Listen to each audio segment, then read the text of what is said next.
It is never quiet at the Nasser hospital in Khan Yunis. The injured just keep coming. These are the dazed and bloody survivors. At least 166 people were killed in the past 24 hours in Gaza. Death in the south and the north. This is Jabalia, the scene of heavy fighting between Israel and Hamas overnight. The UN says there are no functioning hospitals here in the north, and so all that is offered are the white shrouds of burial.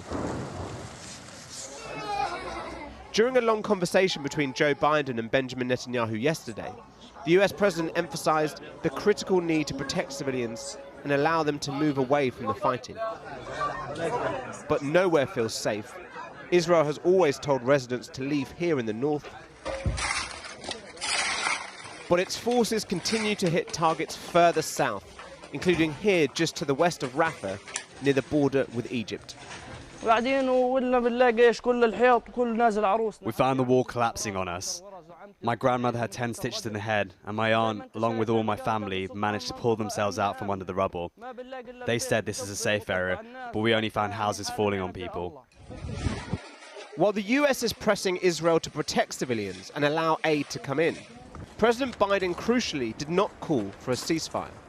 And so after speaking with the US leader, Netanyahu said the war would go on until all Israeli goals were achieved. In a video released by the Israeli Defense Forces, the army's chief of staff was seen addressing troops in Gaza. This weekend, more than a dozen Israeli soldiers have been killed in fighting. There were signals from the US that Israel might soon shift its operation to a less intense phase. But Netanyahu dismissed such reports, instead announcing they will expand their ground operations across Gaza. The war exacts a very heavy price from us, but we have no choice but to continue fighting. Until today, our forces eliminated many thousands of terrorists. We are continuing until the end, until victory, until we reach all our goals.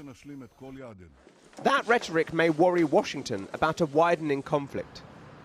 Smoke rises in Lebanon. Israel said they had hit several targets of the Iran-backed militia Hezbollah.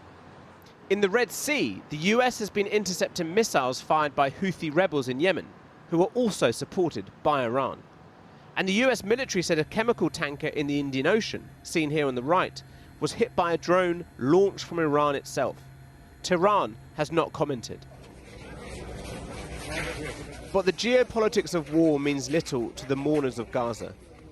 If Christmas is a time for family around the world, here in Khan Yunis, they bury their families. The majority of the more than 20,000 killed in Gaza are women and children. So it is the men left to grieve, to pray, and to survive whatever may come next.